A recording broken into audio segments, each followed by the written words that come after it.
我哋 Hello，Bonjour。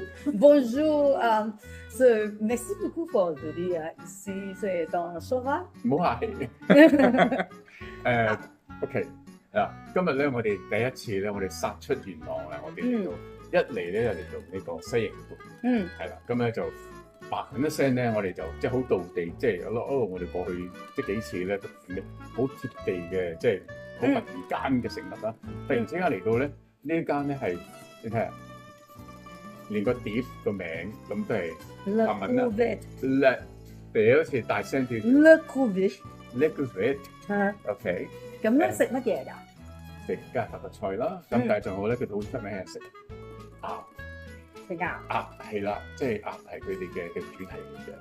佢哋嘅菜式咧，即係啱同阿小姐就講咗啦，即係佢哋個經理啦，我相信係。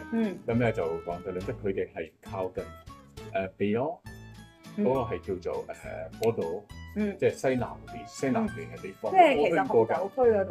係啦，波度西紅酒區啦，咁佢靠近嗰個區啦，咁咧就啲菜式同我，即係我哋相熟比較熟嘅咧，就係巴黎啦，邊㗎啦，或者係 Provence 啦，Provence 或者又係即係 Marseille 啲海鮮湯啦。Provence 就係南部啦，完全南啦，嗱 Marseille 都係好南，但 Marseille 海鮮湯最出名嘅。咁咧，但係呢度咧，今次咧，佢哋係即係西南邊，西南邊咧再過去就西班牙。咁西班牙最出名食嘅最出名嘅就係 Sebastian 咧，就喺嗰度隔離嘅。好，不如你今日我諗同 Yvette 要你Yvette 咗啦 ，Yvette。Bonjour Yvette。What is your recommendation? Absolument. Pas français, taco, pour entrer, c'est le foie gras。咁喺呢個starter 咧就有一個有個鴨，有個。呢個我哋而家先唔使講啦，不如聽 your recommendation。OK。Absolutely. Among the starter, I think recommend on your side the pâté in a crust, the middle one, means one and only. Maybe for you, madame, something melting homemade is the foie gras poêlé, pan-fried foie gras with roasted apple.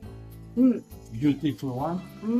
The soup of the day is the cauliflower and truffle, creamy, earthy, perfect on this beautiful March. I did suggested you the breast. Maybe madame could enjoy the slow cooked caramelized duck leg confit. Oh, ok, confit du canard. Exactement. Oui. Exactement. So you have. J'aime beaucoup le confit du canard. 想唔想知我哋食咗啲乜嘢呢？因為我都聽唔明啊，所以我後尾咧就睇翻餐牌，而家咧就將個餐牌咧放翻喺呢度，可以同大家分享嘅。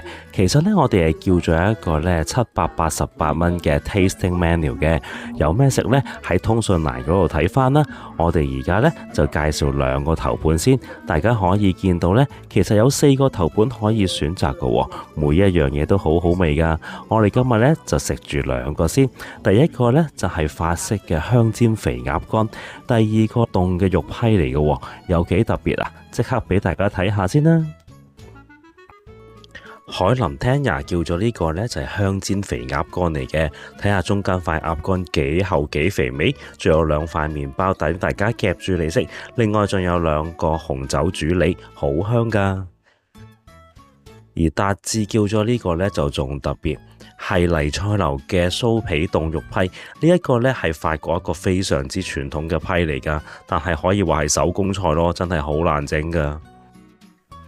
呢一間餐廳呢，所有嘅裝飾層次都充滿住法國嘅風情，1秒鐘呢就由西營盤帶到大家去法國。大家睇下張餐巾都繡上餐廳嘅名，係咪好別致呢？呢一間餐廳呢嘅鴨呢，真係做得之相當之出色㗎，就喺西營盤附近啫嘛。大家有興趣嘅呢，就可以過嚟試下，尤其是呢個 tasting menu 啊，真係好味到不得了。嚟緊呢幾集會介紹㗎。